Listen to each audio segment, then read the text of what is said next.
Hello everyone, Craig here. Welcome to another edition of the podcast, Tell Craig Your Story. Today we'll be speaking to comedian Lily Ma.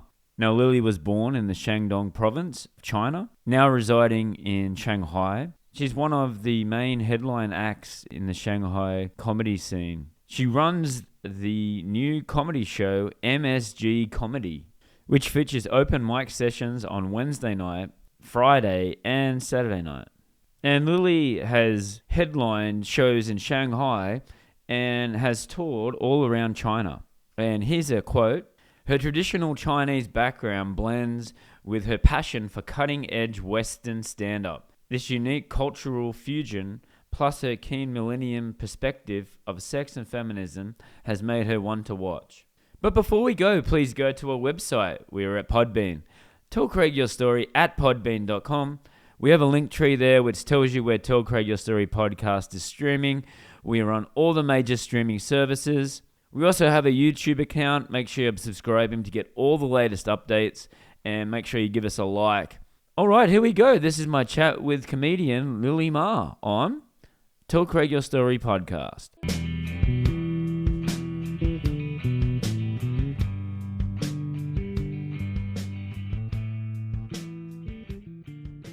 Hi Lily, how are you doing this afternoon? I'm good. I was having brunch like a classic lady at drinking Prosecco. Yeah, I was doing good, yeah. That's good. Thanks very much for your time. Yeah, thanks for inviting me. And I saw you perform last night in a barbershop of all places. Yeah. Barbershop and comedy doesn't really mix. How does that all start? It started because the owner of the barbershop really liked comedy and he wanted to use the venue like to make comedy happen. So we're like, we'll take wherever it have us, you know? Like so we started doing it. It's only our second time doing it. So it's still new. I mean, I want to make that place more like comedy vibe, like by having our logo in the back, so it doesn't seem like just a barbershop. Yeah. So I really thought that it was a bar dressed up as a barbershop. Like that was like that was like the theme of it. Yeah. But going there last night, it was actually a barbershop. You could actually get a haircut, and so a very unique. But you had all the heavy hitters of the Shanghai. Ian was there. So are they all willing to come and give their time? Yeah, because we're like, trying to get all the stage time that we can. Especially these days, we don't have that many stages to perform. Why is that? Because COVID and also Cultural Bureau, and we just have less and less comedy club right now. I think we're the only one doing free comedy. Like, okay, also Comedy Corner, but they only have one mic now, just recently. Yeah. Right. So it was not like when I started. I remember we can do like 2 mics, even sometimes 3 mics in a night. I can get like 6 to 7 mics in a week, and we have weekend shows. Yeah, so that's like, that's like you have to be on these stages whenever you can, so you can grow. So these people will come. I mean, they don't have anything else better to do. No. And I'm really interested to ask, because with me playing in bands here in China, they're very tight with what you can and can't play and the lyrics. So if we play a show where it's ticketed, we have to give in the lyrics, a performance, 20-minute performance, and we have to write down everything we have to say. Submit it to the bureau, and then they give us like a permit. Is that similar to the comedy show as well? For commercial comedy, like for spicy comedy, they're doing really big now. Yeah. You have to hand in the script word by word. Even the crowd work have to be regulated. The reason why I started doing this MSG comedy club thing is so we can perform freely. Like we doing showcase, we put in a lot of time and effort to make this happen because we want a stage that we can speak kind of freely. Right. Yeah. You are the creator or part creator of the MSG? I run this with my friend Emma and Jordan. You see the host, Yes. was also helping. I mean, a lot of other people are helping too. Yeah. Yes. But basically, me and Emma run it. Right. And again, was that difficult to start up, or? It was. I wouldn't say it's difficult to start up because like we use a similar channel that Ian, because when Ian was doing Comedy Corner, he built all these groups, and also Lean built all these groups so we can kind of advertise in their channels. I feel like getting the audience is the most tough part because like a lot of people used to come to comedy but they left the country or like we stopped for a while, so we cannot get a consistent gathering. So I've been trying to rebuild that, but it's difficult to get people to come to comedy shows for free. And is the other thing too, you're speaking in English as well? Yeah. Is that a problem that the people, they don't want to come because they can't understand the English, or is that a good way to learn English? I don't know. It's like a good and bad thing that we're doing stand up in English because a lot of people still want to come to learn English. Yeah. But they don't understand the jokes. So it's kind of tough to have that kind of crowd. But we also appreciate like if we have no audience at all, that would be worse. So we welcome everybody who want to come here, but we really want to get to some like English speaking crowd. Yeah. And the other thing too is I see that you're having more and more open mics as well. If someone wants to be a part of this, is that the best way to get into being a comedian? Sign up, go to open mics, go to as much open mics as you can, write down jokes. That's the only way. Yeah. Just have to be on the open mics constantly. Yeah. Yeah. I went to an open mic there just randomly. It was 2 years ago. And Joe Wong turned up. Yeah. And I was like, whoa, that just shocked. And then the next person come up and was like, started a half a joke and was like, I don't want to do this anymore. This is too hard. Yeah. Bye-bye. I think that's like an amazing part of comedy. No matter how good you are, you still got to go to the open mics and do your jokes.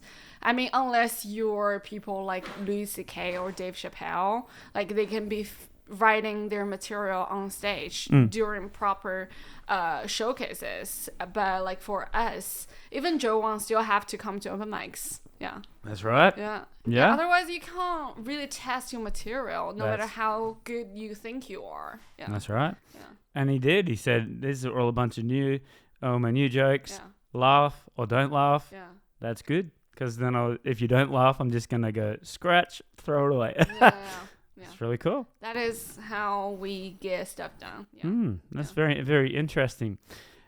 How did you write material? Is it easy for you now to write material? Or when you were first starting off, was it these jokes that you've had for a long time? Or how did you sort of start off? I started doing comedy about 4 years ago. And I think it's always difficult to write. But for me, it's faster to get to the punchline.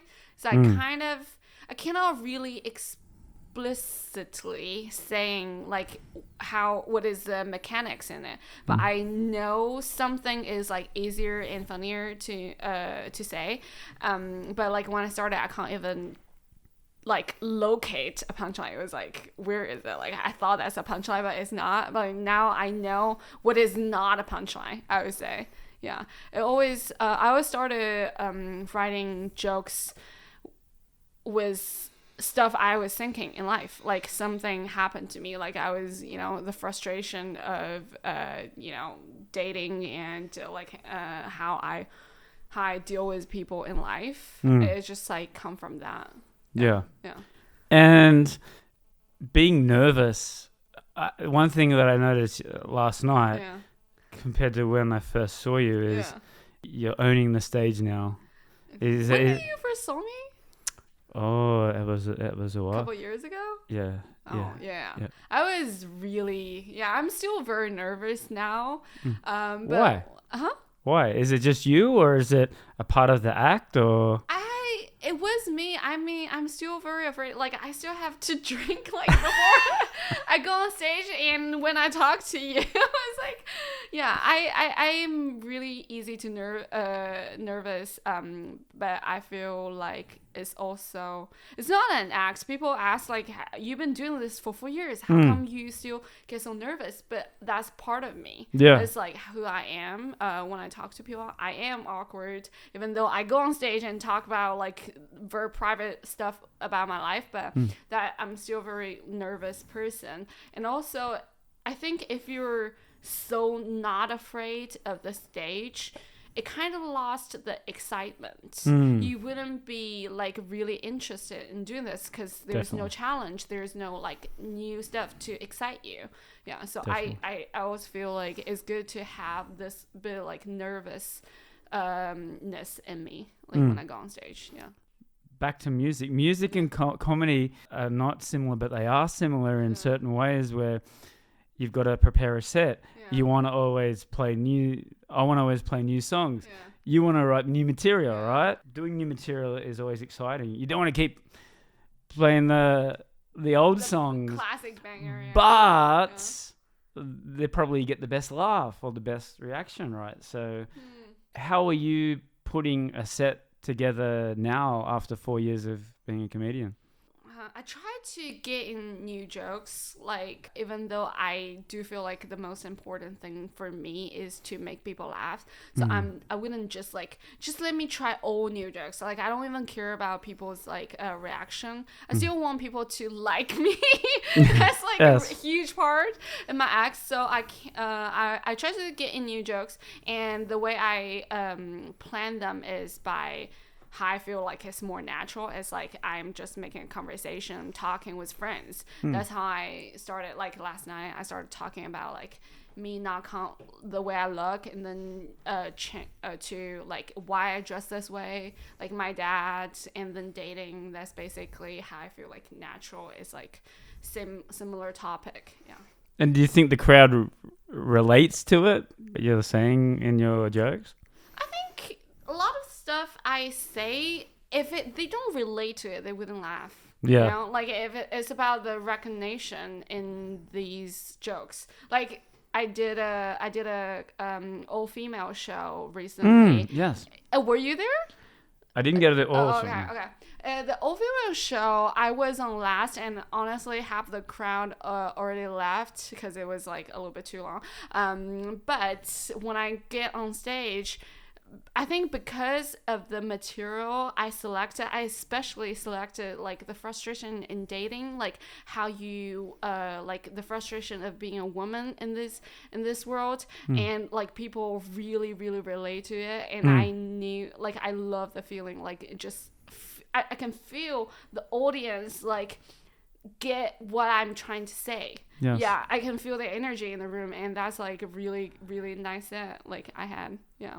How did that go, the all-female show? I think we went pretty well. Like we get a lot of like audience usually when we do all-female show, and it's always fun, you know, because like comedy is not like a female-dominated thing. Yeah, like except I think Shanghai is a little bit different because we lost a lot of like foreigners comics recently because COVID. You know, a lot of more Chinese girls started doing it. There's like way more Chinese comics than female comics than male comics, because I guess we've been oppressed like enough. We want to talk about our things more, and it's nice to see women talk about like things that you don't hear people talk about, like in daily life. Like I talk about masturbation, like I don't talk about that was my mom or my sister at all. But I think it would, but when I say that on stage, like girls would clap for me. Girls would be like, yeah, I get what you mean. That's nice,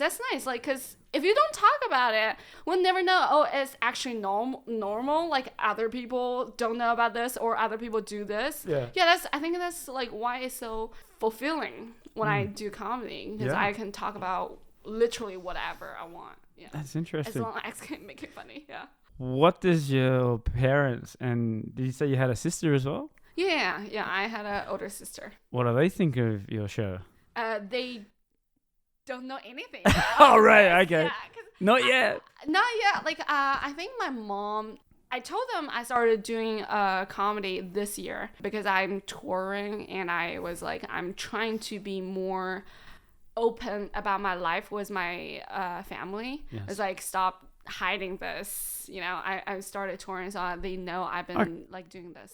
Sorry, why are you hiding it? If you've gained this recognition in Shanghai and you're doing so well, why do you have to hide it from your parents? Is it just a cultural thing, or is it just something in your family that they just won't understand? I think for the first couple years, it just feel like I gotta explain them like what is stand-up comedy is, and also I don't want to, because it's always late, it's always like in the evening. I don't want my mom to know I go out every night to Right. do this. Like I don't it just feels a lot of explaining to do. Yes. So like I keep it as a secret, so it's like easier for me to manage. But they know this year, and and I think recently I was, because I really want to do this abroad. I want to do this professionally. So I was talking to my mom. I'm trying to prepare her like that, to let her know I might want to move out of the country to do this professionally. Come on. Because I knew she wouldn't take it easily, because Yes. like me moving to Shanghai is already tough enough for Right, her. right. Yeah.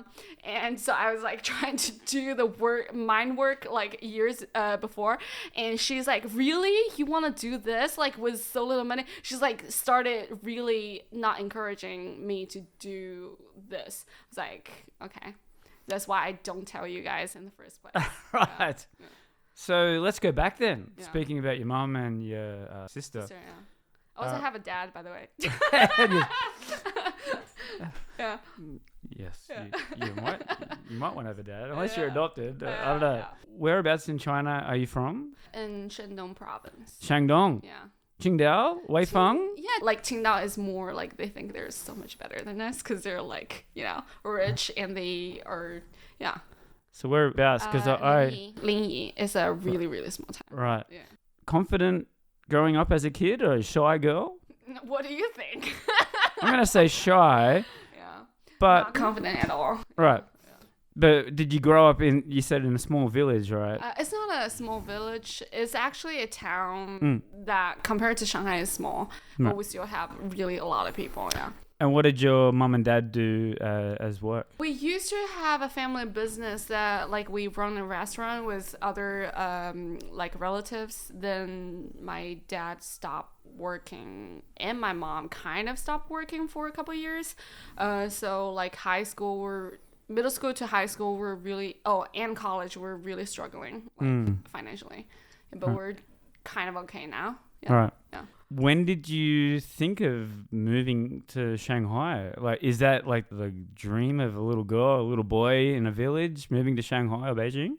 I think when I moved here, I was like such a like small town girl, and knowing that Shanghai is so big and so expensive, it's just really struggling. Then thinking, oh, dream come true. Like, I didn't think that. It was like really messy. Like, when I first moved here, I was like, don't have much friends, so I was burying myself in my really, really small room. I used to live in a, like, basically a hallway. Yeah, and I just like eat a lot of pizza, like had a lot of problems like that. And what was the goal? Did you have work here? Yeah, I have a job, but I wasn't doing well when I started because I don't have a good leader, and also I moved here because I want to do comedy. Right. Yeah, honestly, that's the only reason why I want to move to Shanghai. So go back. Yeah. Did you do any comedy back? Yeah.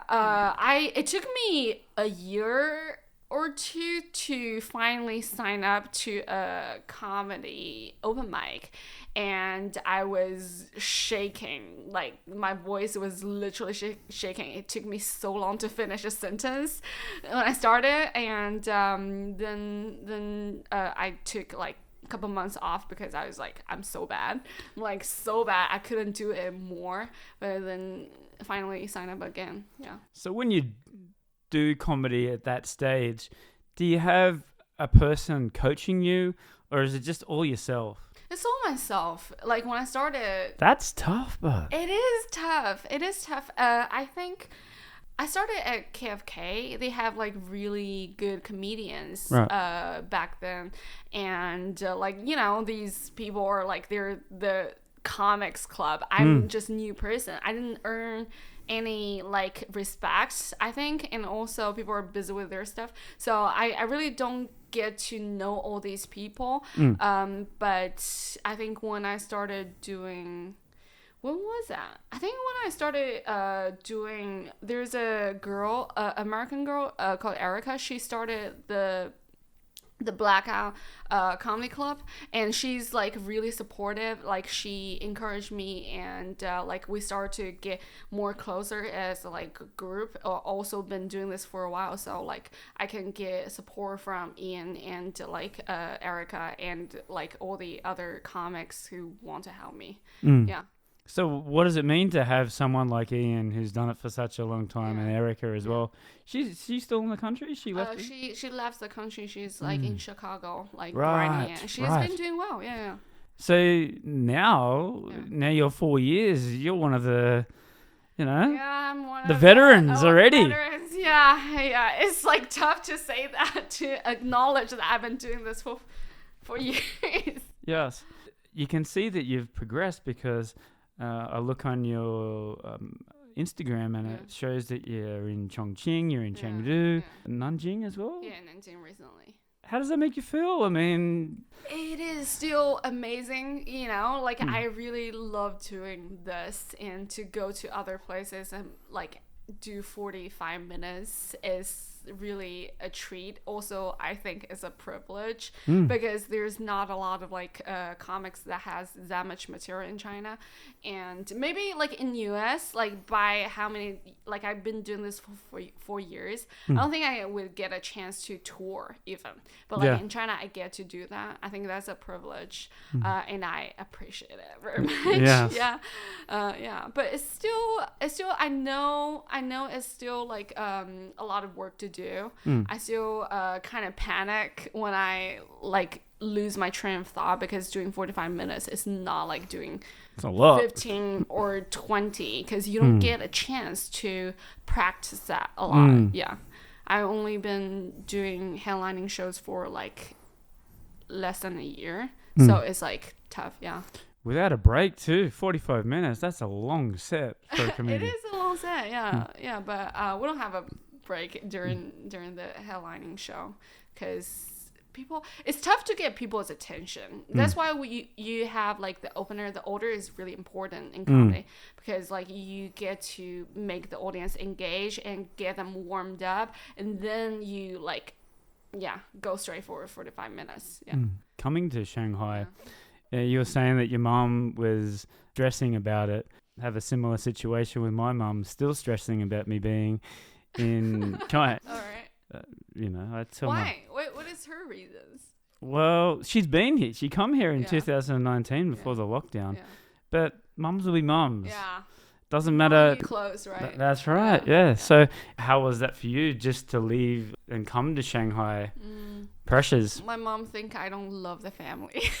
Right. That's how she took it. Yes. It's like there's a word in Chinese called 白眼狼. It's like ungrateful.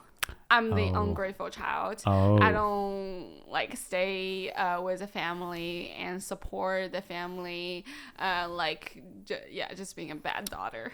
And also, like you talk about this in your set about being in a relationship and whatnot. Were they pushing you, or are they still pushing you to get married and have children? And yeah, they still push. But I have an older sister, and she's still single too. There you go. So I got like they worry about her more than me because I'm in Shanghai. I have a busy job, so they're like, let's focus on that side. Pushing her. Yeah.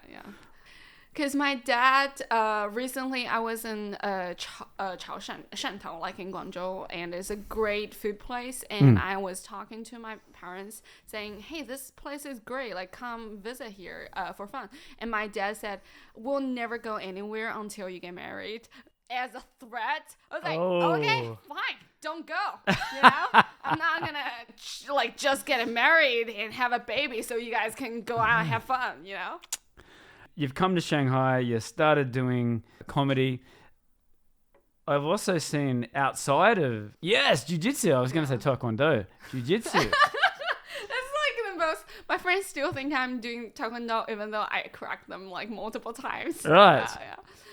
Yeah. I started last year, but I I tore my ligament a couple months, so it was stopped for a couple months. I'm still very bad. Yeah. Is this to stop the hecklers in the crowd, or you just get some jiu-jitsu in there? Jiu-jitsu is really fun for me because I'm so afraid of like confrontation, and I'm very afraid of like physical touch with people. Yeah. So like I was encouraged because I think I started doing it because I watched the UFC fight. So I started doing like jiu-jitsu because I think it's really good for my psychology. Yeah. And it is. Yeah. Actually, I've been doing this like way more often, and it's such a great release of pressure to roll every day. Like I literally fight with people, so I feel like relaxed. Speaking of that, I saw a video on your Instagram, and it must have been the all-girl show, and you had a heckler, and he must have been super drunk.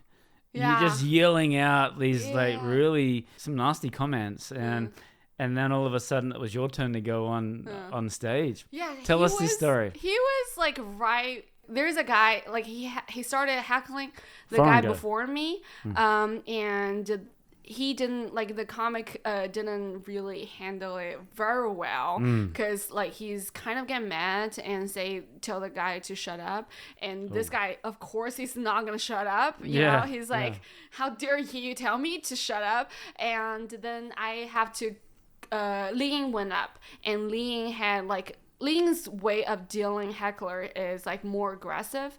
She's like trying to shut him down by making jokes, but this guy is so aggressive.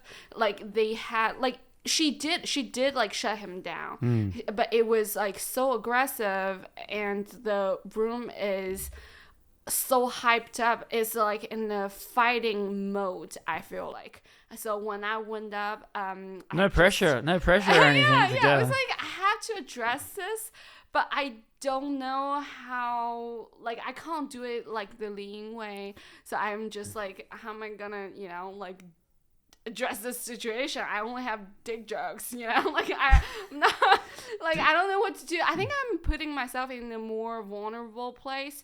So this guy cannot add up to his energy, because if he's being more aggressive to me, like I'm a like vulnerable, like nervous little girl, and like people would hate him more. He knew he's bullying the comics. So I think the way I handled it was like that. It's like make him realize I'm not a threat. I don't want to like fight with you. I just want you to come down and let's focus on the set. So that's how I handle it. Have you had other situations like that where you've had hecklers heckle you on stage, and like how did you react to it? I don't get heckles much, because I think the way I tell my jokes, the way I be on stage, people are always very friendly to me. They are like kind of rooting for me because they know I'm nervous. But I did get hecklers, but they're nice hecklers, Like one time I was doing like a I think it's also an all-female show. It was talking about I'm 30 years old. I'm basically useless in Chinese standards.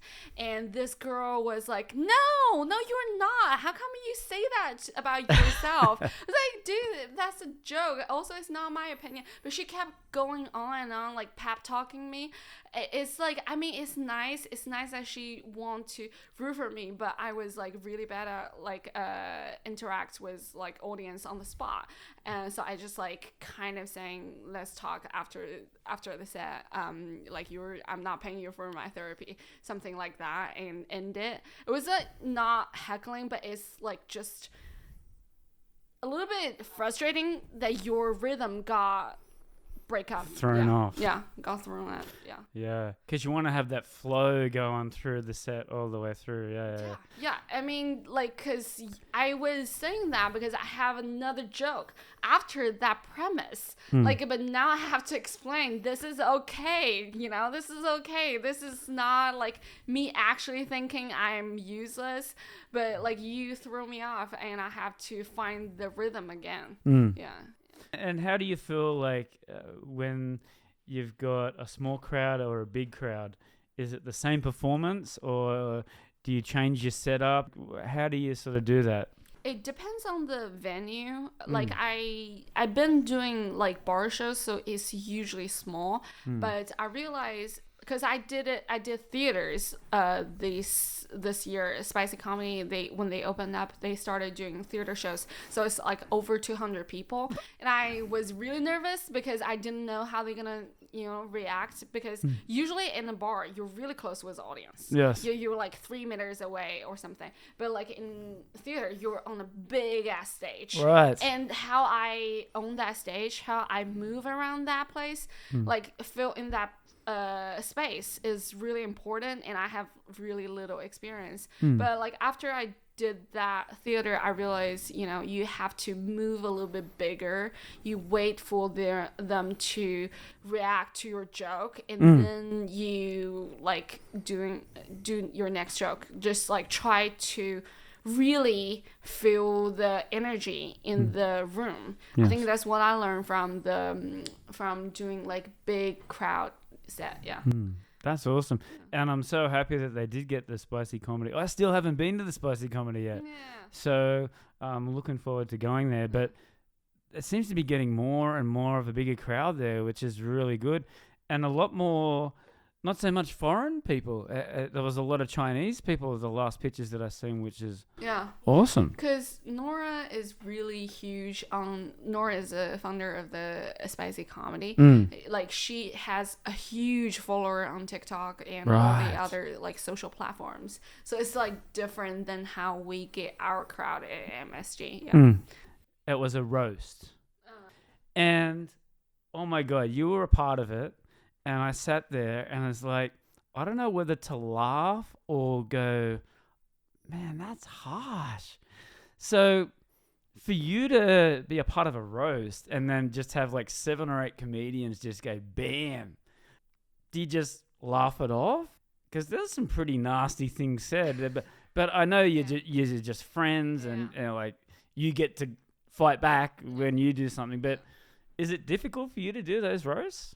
No. No? Like, I mean, it's difficult for me to write roast jokes, right. But I really don't get offended. Right. I think, I don't know, maybe like I should, but I don't. Like, I really don't care. I do not like when people make unfunny jokes like about me. They're I feel like if you're gonna attack me, like at least make it funny. Yeah, that's right. Like, that's the whole point. But I really don't care, because if they're saying is like funny, it has some trueness in it, and that means they have like good observation of me. Like I also feel like these kind of roasts is really helping me to know my image, like how I look, what kind of person other people perceive me. That's helped me to address that like in my set too. So it's like good. I feel like it's good. People I don't know, maybe I have like really low self-esteem and I don't care what people say about me. Yeah. But the other thing is too, as much as they said bad things and you said bad things to them, and you can wipe it off and go, okay, let's go and have a drink. It's not always bad things though. But the other thing is, my friends that went for the first time that night remembered you. Okay. So whether it was good things or bad things said about you, they remembered you as a comedian. So Yeah. That's nice. there you go. Yeah, that's nice. I feel like, yeah, roast is really nice to work on your joke material. It also, like, it shows how much of a good, like, joke writer you are. Because if like, comedy, like, doing stand-up is a little bit different than the roast because you have to be really good at observation. Like, you know some people, like, and know about, like, just people in general to write good jokes. Yes. Yeah, because the people you can't premise the roast that much, and people might not know the person you're roasting. So it's like you have to let them know really quickly. Yes. Yeah. I think roast is really fun, like for me. Yeah. Roast is like about a chance that you, like, if you can't make fun of yourself, like, That's why right. even do stand-up? That's right. That's Why right. even do stand-up? Yeah. And that's in daily life as well. If you can't laugh about yourself, but then Yeah, I can't deal with people who cannot make fun of themselves. Exactly. Yeah, it's like, come on, have a be sense of real. humor. Yeah, have a sense of humor. I was Yeah. like talking about this with my other friend. Like she was talking with this guy she was dating. This guy was like in the middle of a topic. He's like, "Can you not make jokes?" I was like, "Dude, like You're a comedian. why can't we make jokes?" Yeah, I can't really go through a conversation and not make jokes at all. Yeah. Exactly. You gotta have a little bit of laugh.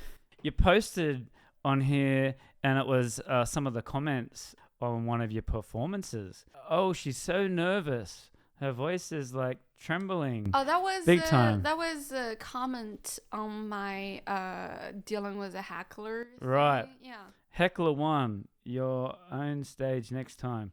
So in show business, there's no such thing as bad publicity. How do you react to something, the people that give you that criticism, constructive criticism? Is it constructive criticism or is it? It is not like criticism most of the time. It's usually like, this is not funny, that is not funny. Like, even though you can hear the audience laughing, and people would still say, this is not funny at all. Like, you're not doing comedy. And they were criticizing me, saying, too much. I mean, I do say too much. But it was like, especially on WeChat channels I started doing this year, like the comment section is just nasty. Most of the time it's nasty. People just want to show off that they probably like. Who is? It's just random because it's like big platform and you don't know how Males or data. females? Males mostly. Okay. Mostly like people who comment badly. So is it a Chinese thing where it's still like the male dominant? Oh, it's a female comedian. She's speaking English. Is that a little bit of a backlash? I think it's about men want to show that they know stuff, even though probably these people never do comedy before. Got it. They would say, hey, this is not a roast. This is not how you do comedy. But like, I know most of like the open mic or like good comics in China. Like, you never done comedy. Like, It's tough. How come you tell me how to do comedy? You know, I think it's just like, I welcome good criticism, and I know I'm still like raw dealing with like hecklers or like the clips I put online, but if you don't like it, just don't comment, don't like it, like please don't have to be so mean on the comment section. And I remember when I posted the heckler video because it got a lot of views and like there's a lot of people comment on it, and I at the first I was like, I don't give a shit, like I just want to show like people this is what happened. And I didn't hide the comment. Actually, you can hide the comments. You can like just show the comments that you want people to see. I didn't do that. I just like whatever comment on here is fine. But then you get so many people are so mean to you. You start like kind of want to fight with these people. It was like, because on the description part, I already said I'm bad at like crowd work, and this is my first time actually dealing with a heckler, and people still say, hey, that's not how you do it, it's bad. I was like, yeah, I know it's bad. already said it's bad. You know, it's just like start to fight with them, but it's such a waste of time. So I just like I don't care like you. I don't care like about your comments. I just delete. It makes you stronger, Lily. It really does. It makes you stronger. These people that come on, and if any sort of artistic work, you're putting out something. It's you. Like, and again with music, you're not gonna please everybody. Yeah. Actually, I changed my WeChat like channel name to Lily Ma Not Funny. Just because there are so many people say I'm not funny. I was like, I'm going to save you guys some like work.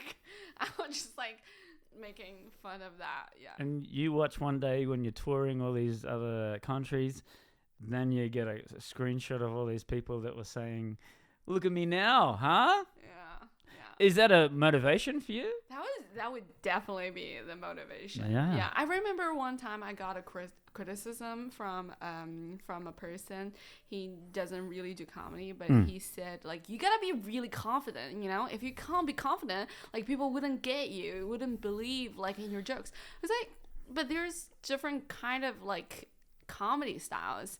I'm never the like confident comedy, and so like and I did my headlining tour, so that was like. You might look like you're not confident, but for someone to go up and do a 45-minute set, you've got to have some sort of confidence to get up on a stage in front of people. I don't care what people say. I think I have confidence in my jokes. Good. That I've been spending time on like years to work like multiple nights a week. I have confidence. I knew it's gonna work, but if it doesn't, boy, like I am panicking. You know. I've heard your garden story a couple of times. Yeah, like especially when some joke that I knew would kill most of the time, and if it doesn't work in one set, I'd be like, should I quit comedy? I'm so bad. Like, I would doubt myself like to that extent. Yeah. So, what happened to that boyfriend that you talked about in your set? The American guy. Yeah. Yeah, he's in US. He's in Oklahoma. I finally got a job. Cowboy, was 5 he? or 6 years Is he a cowboy, Oklahoma? He did grow up in a farm, but he's not a cowboy because he hate work. But he's really funny. He's also a comedian. Right. Yeah, he started doing comedy and before I do, and I kind of look up to him when I started. And he helped me a lot because I was still new, and he would help me like sort out my jokes. Yeah. That's good. And do you think some of the Chinese boys, if you want to date them, oh, she's a comedian. Oh, what if I do something wrong? She'll make a joke out of it, and she'll tell the whole world. Chinese. No, or foreign boys. Everyone. Like the two of the most like frequent questions I get is like, will you like write me in your jokes or tell me a joke? Right. You know, I was like, maybe I don't write jokes because like you're important. Yes. I write jokes because it's funny. Yeah. Yeah. I do feel like people kind of afraid of doing like dating comedian because like they're afraid that their personal life will be showed on stage. Yes. Maybe. Yeah. But also if you were dating someone and they said, oh, please don't do it, would you still do it? No, I wouldn't. Okay. Because I don't want to hurt people's feelings. Okay. But I also never got that question. But what if the joke is like, oh, this is going to tear the house down? I have to say, can I please say it? Yeah. I think it was like people that I associate with. If a joke is that good, if it means that much to me, like my friend would understand. They would help me to do that. But so far I haven't found a joke that's so important, like so far. But everybody was like cool about me talking about like them on stage. Like even like I did ask my ex-boyfriend about like because I was making fun of him finding a new girlfriend who's like really hot, and I asked him, "Are you okay me talking about it?" Because and he's okay. So nice. Yeah. All right. What's the best piece of advice you've ever been given? Okay, there are 2 times. Like the first time is like before I started doing comedy, my my boss, like I was doing an internship for a French guy. He said, like, you're gonna do it, like you're gonna do the open mic, you're gonna like really do well because you're an interesting person and you love this. Like, I think it's the first time somebody like give me compliment so directly. I was like literally in tears like when I was hearing that. So that was like really, really nice to say, for him to say. And the other time is one of our fellow comic, he left the country, Eric Alexander. I'm not that like close with him, but like before he's gone, like he told me he think I'll do really well if I go abroad because he believed that I have like really interesting opinion, and I put in so much work in my writing, and like I would definitely do much better. Like people would appreciate my jokes. He literally said he would get mad. I agree. That people. I think they'll appreciate it like somewhere like in Singapore or the Philippines or even in the US or Australia. Yeah. They would appreciate it more. You could always relate it back to coming from China. And who knows where your jokes you could start getting jokes and like with that Joe Wong, he relates it back to China and America. Yeah. And ripping China off as well as the US, and it makes it so a young comedian come up to you and said, give me some advice. What would you tell them? Write down your jokes. Take it seriously. Don't think you're funny and just come to the stage not preparing and waste everybody's time. Yeah. Respect the stage. Prepare beforehand. Always record your set and listen back to it. Find your rhythm. Yeah, and do it over and over and over again. Yeah. Yeah. Social medias, where can we find you? I have Instagram, Lily Horseman. And Why Horseman? Because I was really into BoJack Horseman. And my last name is Ma. So Right. that's like horse. So yeah. I have Instagram and also have like WeChat channel, Lily Not Funny. Lily Not Funny, I think it is. Yeah. And I'll try to do more videos because I realize I'm so ashamed of my work. But it's good, you know, like you gotta put out stuff so people know that you're getting better. So I'll try to do that. And also, can I advertise my MSG club? Of course, that's what we're here for. So MSG club, we have open mic every Wednesday, have like our Facebook page and our like Instagram page, and WeChat account. Just like come to see us doing open mic, and we have showcases on Friday and Saturday or Sunday sometimes. We're trying to make it more regular, but we're fun, you know, and it's all free, and you will see all the best comic in Shanghai because we're basically the only one doing like. Who? Some of it. Tell us some of them. Ian Badenhorst, you seen him before. He's like the longest. I think he's the oldest. He is now. Yeah. He is now. Oldest like guy doing comedy in Shanghai. Also Jorge Castellano. Yes. He is really good. He been doing comedy for almost 8 years, I think, and he was part of the Mama Huhu. I think he was part of the founder. And Nate Johns, I think is really good. He's like quirky and like really, really interesting comedy. Yeah. Some of the girls, come on. Some of the girls, Yeah. like Sarah. Sarah has been doing all the like spicy open mics, and Dongwon would come to the show. Dongwon, like, you know her from like Fake News Alice, like she's really famous. Yeah. And she would do like open mics at our place. And Viola, she's also doing like Chinese and English. She's like got a bunch of fans on stage. So yeah, basically all the famous comics in Shanghai. So Wednesday night open mic. Yeah. Friday night. Friday, we're trying to make more Friday night, but like just follow us, just like get our account, WeChat account, and we'll post everything like online. Yeah. Great. Yeah. And we got to the final stage. Sticking to the comedians, who are your top 2 or 3 favorite all-time comedians?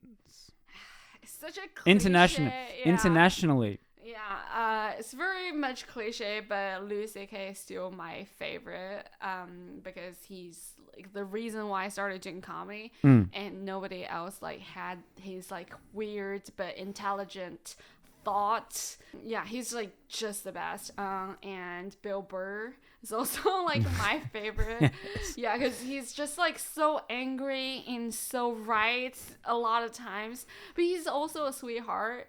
I just like really love him. But recently I think my other favorite is Michelle Wolf. Like she did a new comedy special and it's so good. It's just like so good about talking about, because I was doing that like the kind of topic myself, but she's so much better than me. Talk about the frustration you want to be a feminist, but you also like man, and like men don't treat you like, you know, how you want to be treated. It's like it's so good. It's just like too good. Yeah.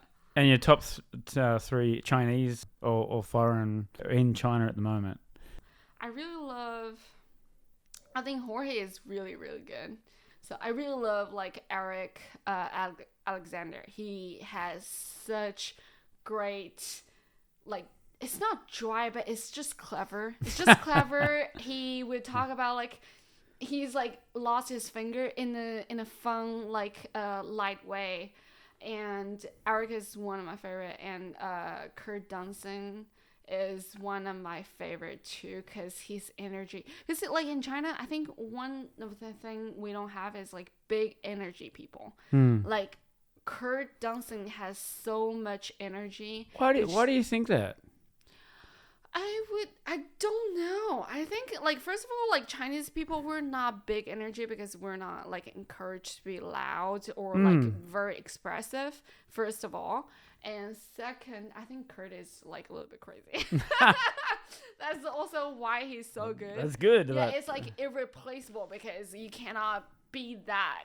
Yes. Yeah, like he has a lot of things going on in his mind. Ben Frank? Yes. Damn, yeah, Ben Frank is... the thing I admire the most about Ben Frank is like he really dedicate in this form of art. He would be my favorite comedian. Never miss any mics, any shows. Yes. Like he's literally my role model. If I don't go to any of them open mics, I'd be like, will Ben Frank do this? You know? Yeah. Like, I would literally think like I should be like him. That's how you get good. He had such a dry sense of humor, but he had those punchlines that just like, precise. Yeah. He's so precise, and he like I think, but it's really funny because I know how like strict he is, how serious he is with his acts. He would always repeat his set like before he go on stage. Right. But it's so fun to see him a little bit drunk right on stage because that's so Loosen rare. up a bit, and you see the real Ben Frank. Right. Plus the like so many years of hard work all showing on stage. That's really fun. Yeah. And he looks like he's doing good in New York City as well. Yeah. I was there in August and couldn't match up when I was timing? there. Last question. Who's your greatest inspiration / hero and why? Somebody close to a hero is like, I want to be like Larry David. Yes. Yeah. I want to be so unapologetic. Yes. And just being a weirdo, but like make that happen. Like that entertaining to everybody. Now he is a funny guy. He is, yeah. My main followers are from Australia. I'm from Australia. Okay. When are we going to see Lily Ma perform in Australia? Can somebody invite me first, please? Like, I don't even know if I'll get a like Australian visa. Well, we have a comedy. It's called Comedy festival. Central. Yeah. Yeah. So it starts like at the top Melbourne. and it goes all the way down the coast, Yeah. around the coast. So they jump on it. So It'd be so cool to do a comedy like festival there, because it was I really want to see the like real comedy, English comedies, like stand up comedy scene. Yeah, that would be cool. I want to visit like so many countries if I can get time and money to go. Yeah, definitely. come on, get down there. I think they really like you. Thank you very much again, Lily. I've seen you from the start to now, and you just keep getting better and better. All the best for MSG comedy. I think that's a great thing for Shanghai and the comedy scene here, and all the best for the future. Thank you so much. Hi, I'm Tony Fair, founder of Victorian Grooming Company. Is your beard feeling dry or the skin underneath itchy? Maybe you'd rather soften and tame your beard instead. Our classic collection of beard oils, balms, and soaps will leave your beard looking, feeling, and smelling amazing. And if you prefer shaving, our pre-shave oils and shave soaps will give you a smooth and razor burn-free shave. Handmade in Edmonton with natural ingredients. Visit victoriangrooming.com.